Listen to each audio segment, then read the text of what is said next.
Au sommaire de l'actualité de ce jour, le ministère évangélique La Race des Vainqueurs devient désormais une église, un programme spécial organisé pour célébrer cette nouvelle étape. Et l'actualité africaine commence dans ce journal avec la cérémonie de présentation des vœux du Nouvel An. Le président Ouattara rassure les acteurs de la presse en Côte d'Ivoire de l'accompagnement en 2015 pour l'épanouissement du secteur et la préservation de la dignité des journalistes. Et enfin, au Bénin, la Cour constitutionnelle tranche en fixant les dates des élections prochaines. Bienvenue à tous, vous suivez le journal sur Béni TV. Merci de vous informer sur notre chaîne. J-6, le prophète Prince Ossé sera à Abidjan pour un grand programme de prière du mercredi 21 janvier au dimanche 25 janvier 2015 pour un grand séminaire des vainqueurs dénommé Onction prophétique. Un séminaire à l'endroit des serviteurs et des appelés de Dieu, notamment pour ceux qui ont un ministère prophétique. Lieu, l'église évangélique La Bénédiction, l'émissaire de l'archbishop Duncan Williams, le prophète Prince Ossé, est un oint de l'Éternel puissamment utilisé par Dieu dans le domaine prophétique. Nous y reviendrons encore une fois dans nos prochaines éditions. Nous continuons ce journal avec toujours l'actualité religieuse. Les fidèles de l'église évangélique La Race des Vainqueurs, dirigée par le révérend pasteur Yeo Prosper et son épouse, ont vécu un moment particulier. Ce dimanche 11 janvier, dans la commune de Koumassi, un programme a été organisé. C'est Christian Brio qui fait le commentaire.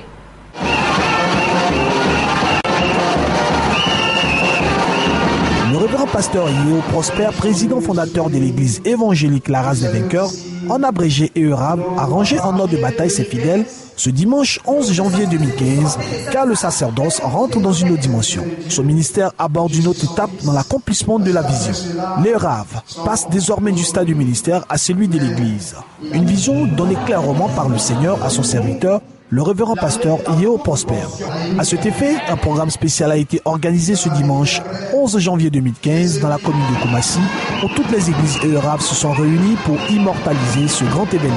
Louange, pas de danse au son de la fanfare ont meublé ce moment de réjouissance. Une occasion bien choisie par le bishop Adadé Albert pour exhorter et bénir le peuple par la prière. Je prie que tu sois le canal pour le réveil. Merci de ça.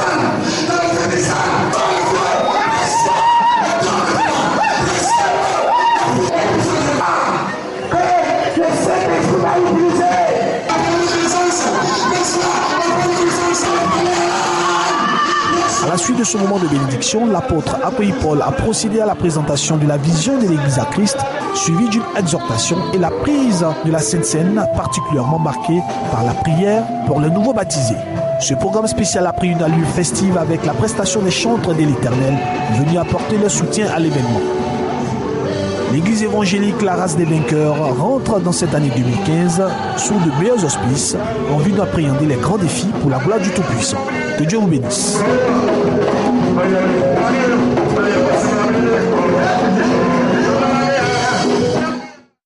Abordons à présent le chapitre international de ce journal et commençons pour cela avec l'actualité internationale africaine.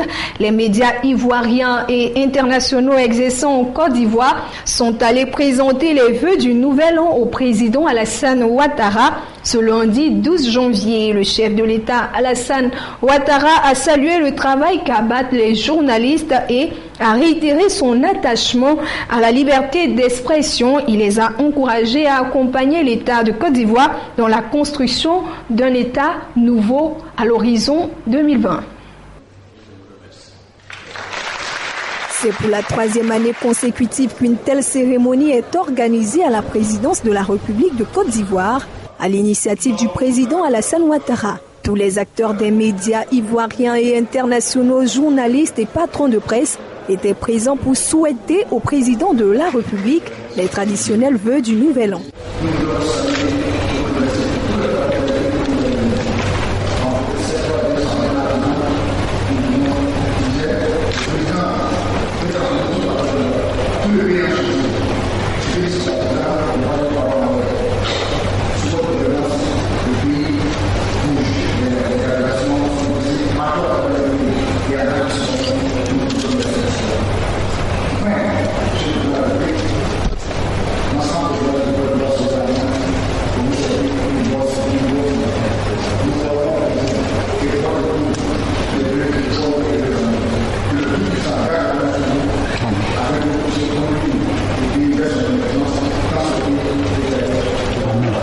Le président Alassane Ouattara, pour qui la liberté est indéniable pour la construction d'un État émergent à l'horizon 2020, la presse joue un rôle important et doit être soutenue.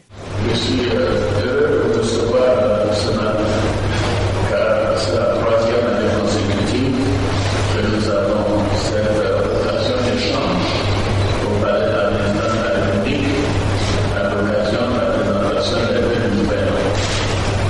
Je voudrais vous remercier très sincèrement pour le peu que vous venez de formuler à mon endroit à l'égard de mon épouse et de mes collaborateurs.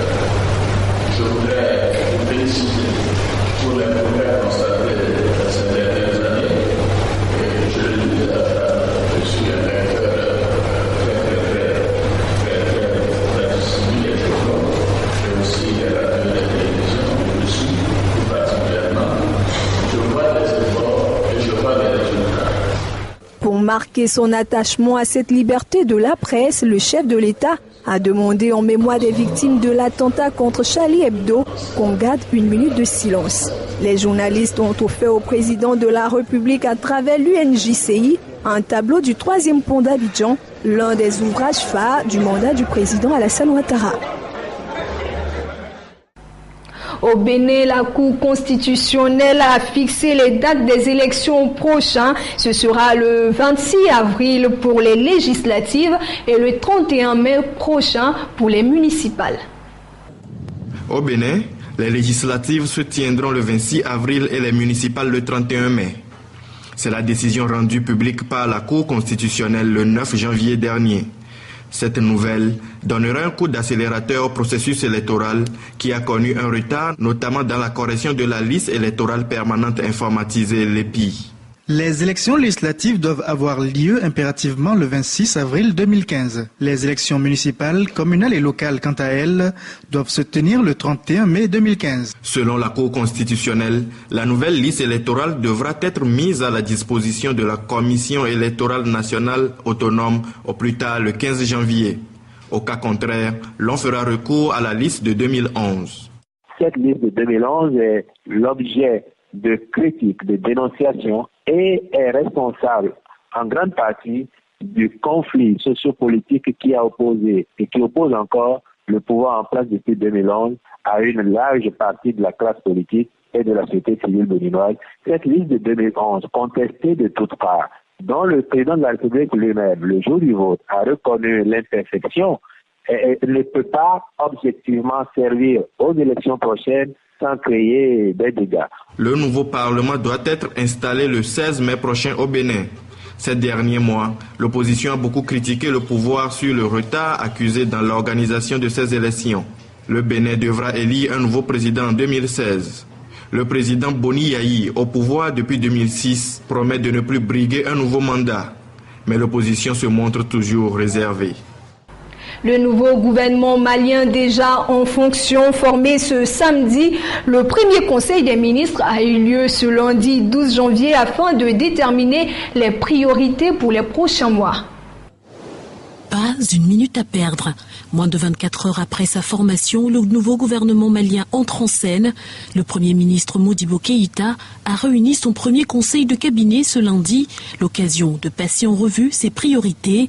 En tête de liste, l'aboutissement d'un processus de paix avec les groupes armés du Nord. Les objectifs qui sont assignés très clairement par le président au Premier ministre et donc à son nouveau gouvernement, c'est continuer les négociations d'Alger pour arriver à un accord qui satisfasse tout le monde, c'est-à-dire qui respecte l'intégrité territoriale du Mali, qui fasse effectivement qu'il y ait la réconciliation entre tous les Maliens qui tiennent compte de toutes les sensibilités du peuple malien. Autre défi, la restauration de l'autorité sur l'ensemble du territoire malien, notamment dans la partie nord occupée par des groupes armés. Dans la ville de Kidal notamment, plusieurs bâtiments administratifs ont été assiégés par des rebelles. Les groupes, entre guillemets, rebelles maliens qui occupent ces administrations, les sièges de ces administrations, sont dans la surenchère, ça on le sait, parce que les négociations sont en train d'aller presque vers leur terme. Donc il s'agira de rétablir. Et le fait qu'il y ait quand même des Touaregs dans le nouveau gouvernement augure, sans excès d'optimisme justement, de cette possibilité justement du rétablissement de l'autorité de l'État. Sur le plan sécuritaire également, l'enjeu est de taille. Malgré la présence des forces de la MINUSMA, la situation reste volatile dans le nord, théâtre ces derniers jours d'une série d'attaques et d'affrontements entre groupes armés. Parlons à présent coopération bilatérale en Afrique sur invitation de son homologue algérien. Le président sénégalais est depuis ce lundi en visite officielle de 4 jours en Algérie. Macky Sall et Abdelaziz Bouteflika devront signer des contrats dans les secteurs de l'énergie, notamment le gaz et le pétrole, l'enseignement supérieur et la recherche scientifique. En visite d'État durant 4 jours à partir de ce lundi, le président sénégalais Macky Sall a pour mission de dynamiser les relations économiques avec l'Algérie. Actuellement, les échanges commerciaux entre Dakar et Alger sont estimés entre 8 et 10 milliards de francs CFA, des chiffres qui mettent en lumière la marge de développement possible des échanges entre les deux pays. Pour cela, dès ce lundi, le chef de l'État sénégalais présidera le Forum économique algéro-sénégalais aux côtés du Premier ministre algérien Abdelmalek Sellal. Plusieurs accords devrait être signé pour renforcer cette coopération sud-sud. Sur les domaines précisément de l'énergie, sur le gaz et le pétrole, de l'enseignement supérieur, de la recherche scientifique, et aussi, je pense, à un axe de politique qui est nouveau au Sénégal, qui recoupe donc la politique publique de Macky Sall de moderniser les daras au Sénégal, et je pense que l'Algérie aussi sur ce domaine-là a un savoir-faire, un recul. Outre la dimension économique, cette visite officielle en Algérie du président Macky Sall vise à renforcer l'approche sécuritaire commune. Le rôle de l'Algérie dans les efforts de paix au Mali et en Libye sera au centre des discussions entre Macky Sall et son homologue algérien Abdelaziz Bouteflika. Et dernièrement, il y avait la visite du président tchadien et je crois que l'Algérie, la diplomatie algérienne est en train d'essayer de coordonner les actions avec des pays importants du continent pour essayer de trouver une approche concertée, une approche très africaine, une approche consensuelle sur le dossier de lutter contre les groupes djihadistes, contre le terrorisme, mais aussi contre toutes les formes de criminalité qui traversent les frontières, notamment le trafic d'armes, l'immigration clandestine, le trafic de drogue et tout le crime organisé. Sécurité, politique, économie, mais aussi culture et religion, le Sénégal et l'Algérie vont solidifier leurs liens durant 4 jours. Cette visite historique d'un président sénégalais en Algérie va permettre à Alger de conjuguer sa stratégie de diversification économique avec le continent. Le Soudan du Sud, le plus jeune État dans le monde, s'enlise de plus en plus dans une crise politico-militaire. Les affrontements se multiplient. Les populations, elles, fuient les zones de combat. Depuis le déclenchement de la crise, 10 000 personnes sont mortes et l'ONU, quant à elle, multiplie les patrouilles. Un an après le début du conflit au Soudan du Sud, les casques bleus des Nations Unies multiplient les patrouilles. Malakal, qui a été le théâtre de plusieurs affrontements violents entre forces gouvernementales et rebelles, est relativement calme depuis quelques mois. Le gouvernement affirme avoir le contrôle de la ville. Nous avons réussi à faire revenir un sentiment de normalité dans la ville. Mais il y a encore un long chemin à parcourir. Au début de la crise, les populations de Malakal avaient vraiment peur de sortir du camp des déplacés. Maintenant, avec l'arrivée des alliances gouvernementales, les choses reprennent dans cette ville. Depuis le début des tensions politiques, plusieurs concertations pour le dialogue se sont succédées, mais toutes semblent avoir échoué. Les combats ont repris en décembre dernier dans le jeune État qui a proclamé son indépendance en 2011. L'accord de cessez-le-feu, fréquemment rompu, laisse place à une impasse politique dans le pays. Les gens doutent encore du retour effectif de la paix, même lorsqu'ils sortent du camp pour se rendre en ville, car les gens craignent une nouvelle attaque. Depuis le début du conflit au Soudan du Sud, 10 000 personnes ont été tuées. Cette crise politique a poussé plus d'1 million de citoyens à fuir le pays et exposé près de 11 millions de nationaux à la famine et à la précarité. Parlons toujours de la situation qui prévaut au Sud-Soudan. Chaque jour, des centaines de Sud-Soudanais viennent agrandir la population éthiopienne. Les autorités affirment avoir du mal à accueillir sur son sol les milliers de déplacés sud-soudanais. L'Éthiopie lance un appel à soutien pour aider à accueillir les réfugiés du Soudan du Sud. L'instabilité politique au Soudan du Sud a créé une crise humanitaire sévère qui met plus de 5 millions de personnes en besoin d'assistance essentielle. Beaucoup ont fui pour se réfugier dans les pays voisins. L'Éthiopie, qui voit le nombre de réfugiés augmenter jour après jour, lance un appel international pour améliorer les conditions de vie des réfugiés. Le nombre de réfugiés a augmenté. Ça crée la pression sur les ressources locales, sur l'environnement et sur tout le reste. Cependant, c'est un défi à relever. Nous n'avons pas de choix en Éthiopie à part offrir l'accueil à ces déplacés de guerre des pays voisins, parce que c'est dans le besoin qu'on reconnaît ses vrais amis. Nous avons besoin d'une solution rapide pour aider les réfugiés à se soigner. Ils viennent du Soudan du Sud et ont trouvé refuge en Éthiopie. Plus de 2000 personnes sont dans les camps de réfugiés dans l'attente d'une aide humanitaire. Le gouvernement éthiopien, les volontaires et les services sociaux ont besoin de plus de ressources humanitaires et matérielles pour satisfaire la forte demande. Nous avons besoin de plus de ressources pour être en mesure de fournir aux réfugiés le type d'aide dont ils ont besoin en tenant compte de leurs intérêts à long terme. Nous travaillons pour aider les réfugiés à rentrer chez eux et à se reconstruire. L'Éthiopie fait partie des économies les plus dynamiques du continent. Le pays accueille déjà des milliers de réfugiés en provenance de la Somalie. Avec l'afflux des citoyens sud-soudanais dans le camp de Gambela à l'ouest du pays, l'Éthiopie abrite aujourd'hui plus de réfugiés que les autres nations du continent. Après avoir sémé le trouble et la terreur dans le secteur de Bagar sur les rives nigérianes du lac Tchad, le groupe islamique Boko Haram a lancé une attaque d'envergure ce lundi 12 janvier contre les bases militaires de Kolofara dans l'extrême nord du Cameroun.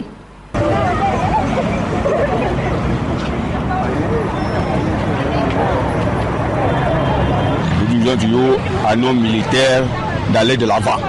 Nous sommes derrière eux. Et nous demandons si c'est possible qu'on vienne nous recruter. Nous sommes là. Pour attendre le président de la République, s'il demande le recrutement, nous sommes là. Pour attendre qu'on vienne nous prendre pour les renforts. Tout ce qu'on peut dire, c'est que nous sommes de tout cœur avec les Camerounais. Et que malgré la douleur, la souffrance, qu'ils continuent à se battre pour nous. Nous, par derrière, nous travaillons, nous payons les impôts pour qu'on continue à leur donner du matériel, qu'on continue à combattre Boko Haram. Nous les vaincrons. Moi, je ne peux que les encourager à cet endroit, leur dire vraiment de continuer à combattre. Le sacrifice qu'ils sont en train de faire pour le pays, vraiment, c'est encourageant. Il ne faut que vraiment les féliciter.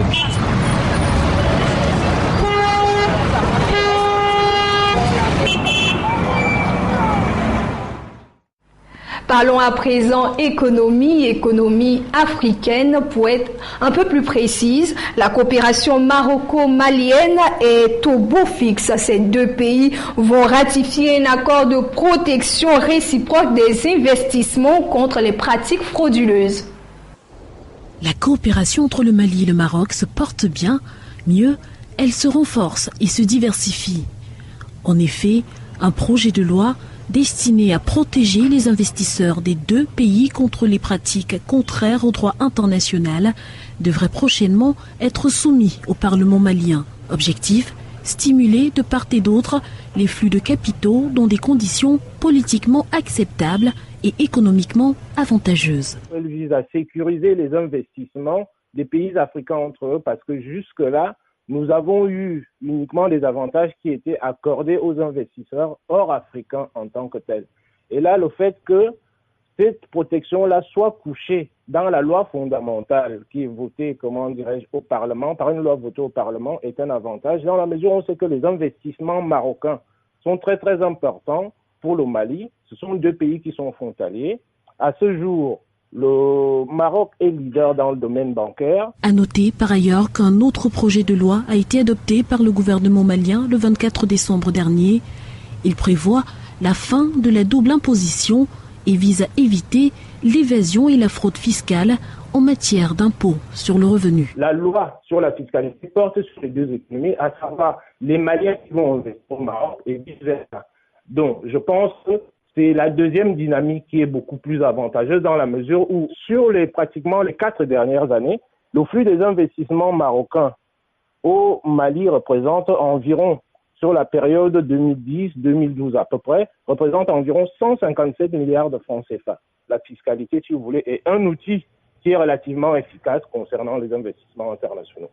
Lors de la visite de Mohamed VI, marquée par la conclusion de 17 conventions en février dernier, Bamako avait donné son feu vert pour accueillir davantage d'investissements marocains dans le secteur des mines, des banques et des télécommunications. Il incombe désormais aux différents départements sectoriels de concrétiser le contenu de ces conventions. L'autre volet de l'actualité internationale, c'est en France. Le plan Vigipirate toujours en vigueur en France après l'attaque du journal Charlie Hebdo. Plus de 10 000 militaires en renfort pour la sécurité. Objectif, tuer dans l'œuf toute attaque terroriste contre le pays. L'armée est mobilisée en renfort pour assurer la sécurité en France après la vague d'attentats de ces derniers jours. Le ministre de la Défense a annoncé ce lundi le déploiement d'un total de 10 000 militaires d'ici à ce mercredi. Cela constitue un record. C'est le double des effectifs mobilisés ce dimanche. Cela s'inscrit en grande partie dans le cadre du plan Vigipirate, toujours maintenu à son niveau maximum en Île-de-France. Ces 10 000 soldats s'ajoutent aux milliers de policiers et CRS déjà sur le terrain pour sécuriser les lieux publics. Le président de la République a demandé aux forces armées de participer à la sécurité des points sensibles du territoire en raison de l'ampleur des menaces qui existent sur notre pays.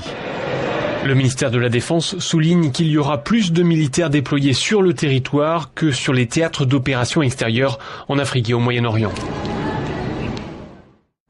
Toujours en France, la cérémonie d'hommage solennel aux 3 policiers tués dans les attentats de la semaine dernière, présidée par François Hollande, a débuté ce mardi matin à la préfecture de police à Paris.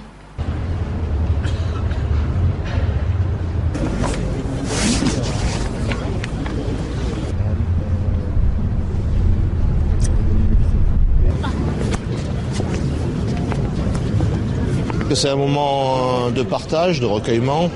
On pense bien sûr à toutes les victimes, les policiers et les autres. On a plusieurs sentiments mêlés en fait. C'est entre le recueillement, la colère et la peur aussi, parce qu'il faut savoir que les policiers se sentent totalement démunis face à ces attaques.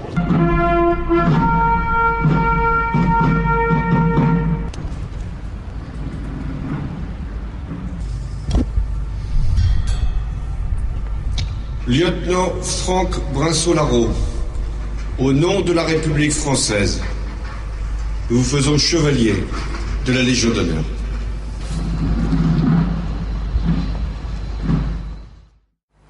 Refermons l'actualité internationale, mais en même temps les portes de ce journal avec Charlie Hebdo qui a décidé de tenir tête aux terroristes en dessinant à nouveau à la une de son prochain numéro le prophète Mahomet qui proclame « Je suis Charlie », mais sous un titre tendre et inattendu « Tout est pardonné ».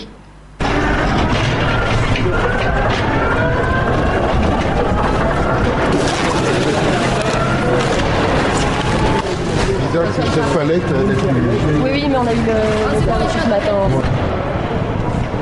Bon, moi,